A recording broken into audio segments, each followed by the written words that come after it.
lifting up Jesus, opening His Word from Australia, Denmark, Israel, Japan, New Zealand, Northern Ireland, Republic of Ireland, Singapore, South Africa, United Kingdom, Thailand, the Philippines, United States, and throughout the world.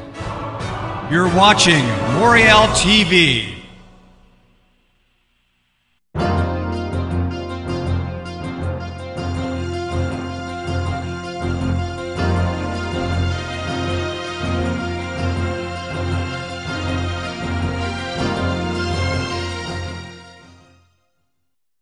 Yes, indeed, God's unmerited mercy on a formerly Judeo-Christian nation that has turned its back on Him.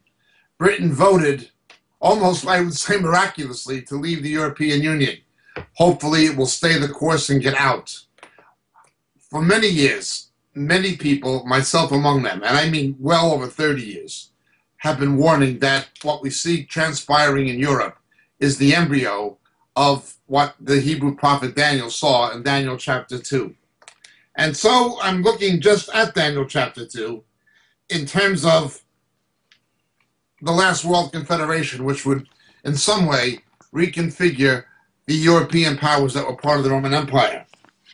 You, O king, in verse 31, speaking of Nebuchadnezzar's image, there was a single great statue, the statue which was large and extraordinarily splendid, was standing in front of you, and its appearance was awesome. The head of that statue was made of fine gold. The head was Babylon. That is the mentality of the world. It is based on wealth, the pursuit of wealth. That is the meaning of government. That is the meaning of economy. That is the meaning of religion. That is the head, the mind of the world. You can't worship God and mammon. Those who trust in the temporary riches of this world, that is the way everything thinks. Diplomacy, strategic relationships, the outworking of affairs of governments and nations, it all comes down to the worship of money. That is the mind of Babylon, the world's confederation of its false religious system, its corrupt governments, and its corrupt economic system.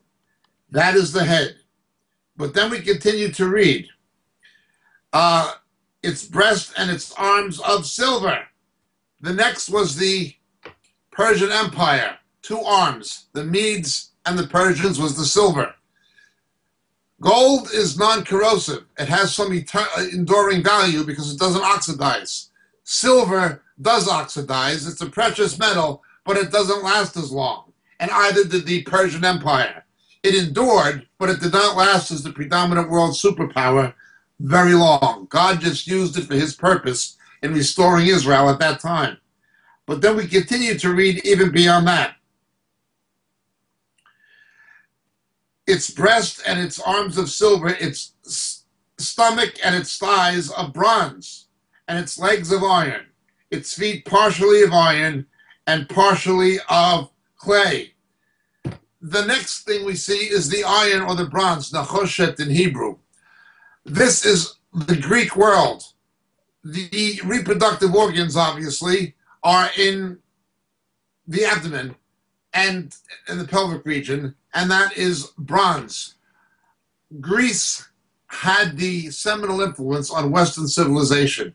Western civilization, the Greco-Roman world and what came from it, originates in Greece. But from this comes 2 legs.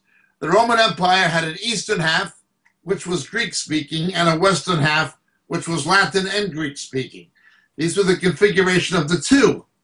It goes on like this. Its feet were of iron and clay and crushed them. You continue looking, and a stone was cut without hands, and it struck the statue of the feet and crushed them. Then the iron and the clay, the bronze, the silver, the gold, were crushed all at the same time and became like chaff from the summer threshing floors. And the wind carried them away, so that not a trace of them was found. But the same stone that struck the statue became a great mountain and filled the whole earth. This speaks to Jesus as the rock of our salvation. He will destroy the political economic confederation of the world. These nations come into play once again in the last days. Certainly Babylon, certainly the Greco-Roman Empire, and certainly Persia, Iran, which Daniel 10 tells us would emerge as a strategic threat to Israel in the last days. And then finally, the reconfederated Roman Empire, which would be the footstool of Antichrist. But when Jesus comes, he will destroy this.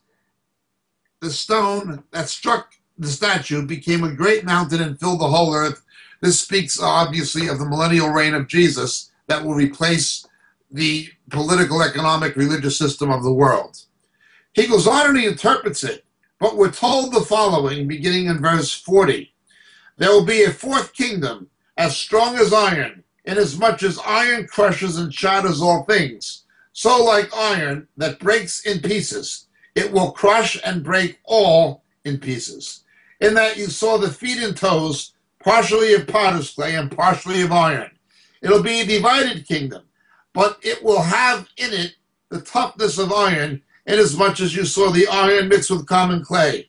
As the toes of the feet were partially of iron and partially of pottery, so some of the kingdom will be strong and partially will be brittle. And in that you saw the iron mixed with common clay.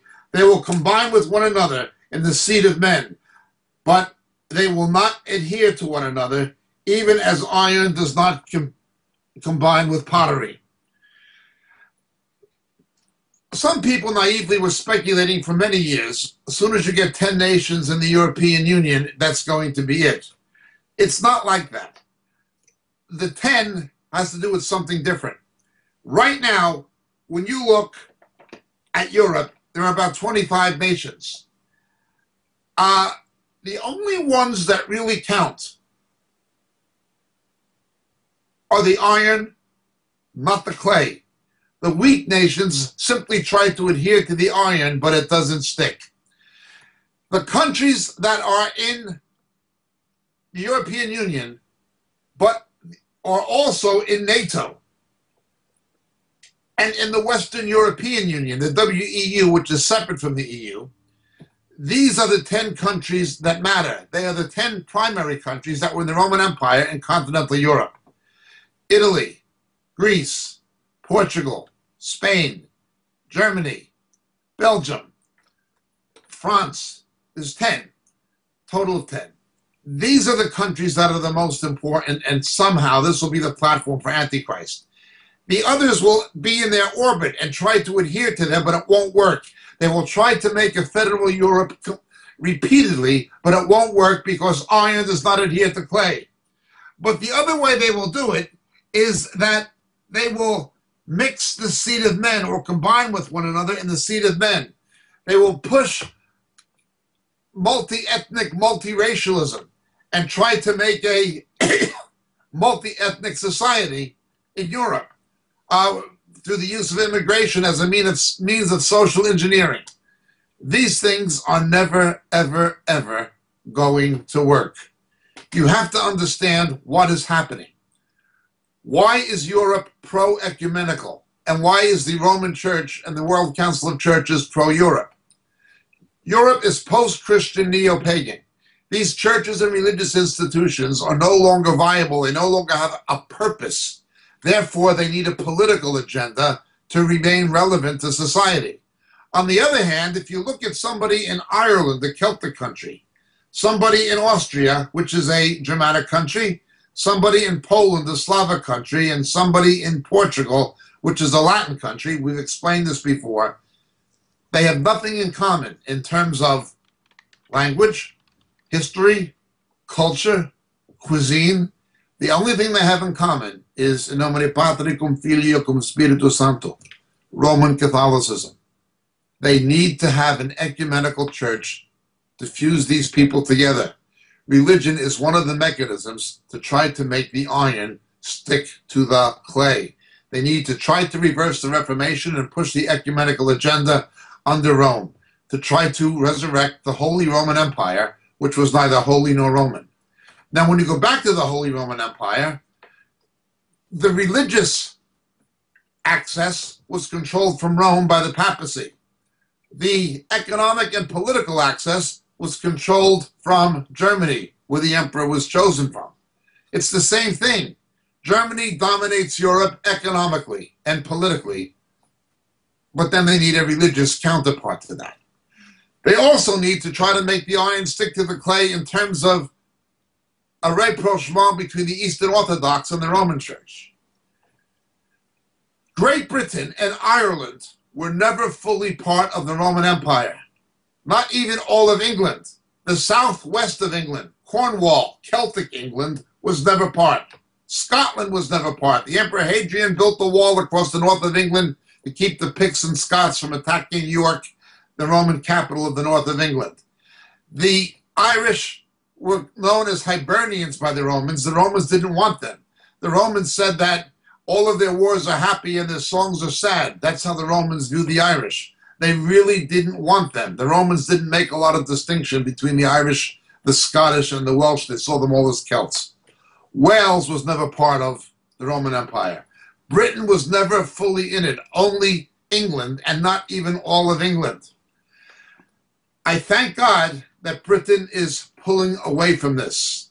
I thank God that it's not going to be part of continental Europe if things keep going and God shows it mercy. But I don't think the battle is over yet. I think there will be other attempts to draw England back into the orbit. With England leaving, Ireland may, for economic reasons, be forced to leave.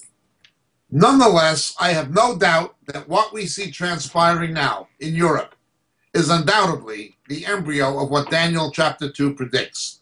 It is setting the stage for the coming of Antichrist through economic, political, and religious integration compounded by an attempted social and cultural integration, making the iron stick to the clay, creating an artificial unity in the seeds of men. We're not French, we're not German, we're not Italian, we're Europeans. That is what they're trying to do. Go back to the Holy Roman Empire, which was neither holy nor Roman.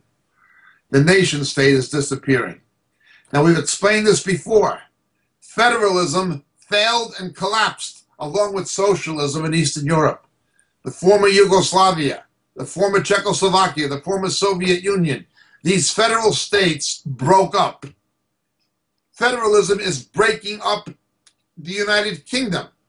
Wales, Scotland, Northern Ireland all have their own parliaments now. Federalism is failing and socialism is failing.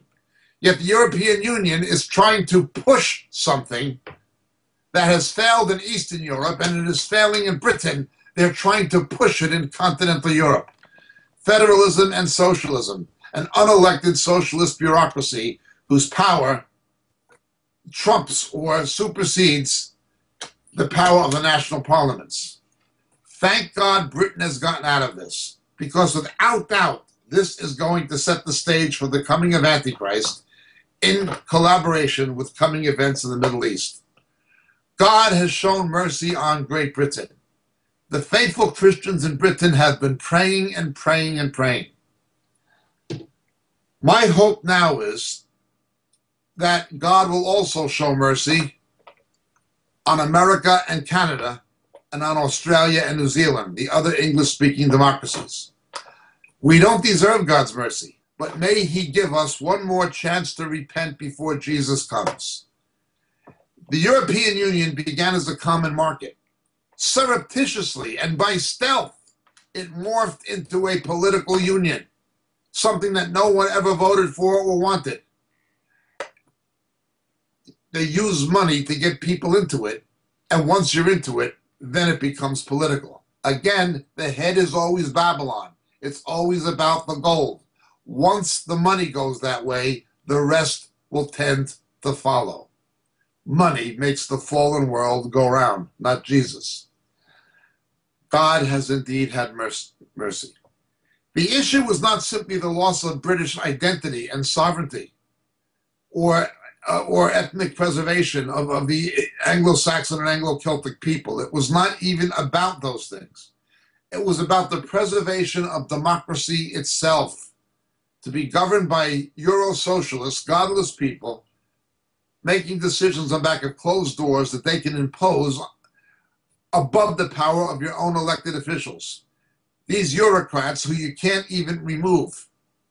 On top of that is the European court system headquartered in Strasbourg, in France, just imposing decisions with no democratic input from the people.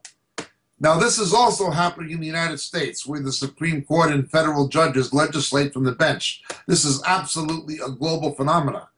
We explained before, Jesus said in the last days, you will be brought before magistrates and kings. Notice he put the judiciary first. The judiciary will be a major threat to democracy, and already is. But we've had a small victory, a small respite. God has shown mercy to Britain. Why would they have resisted Hitler and Napoleon only to give their nation over on a silver platter to the Eurocrats? Why would this nation, that sunk the Armada and Lord Nelson's victory at Trafalgar, all to preserve Britain from European domination? Why would that happen?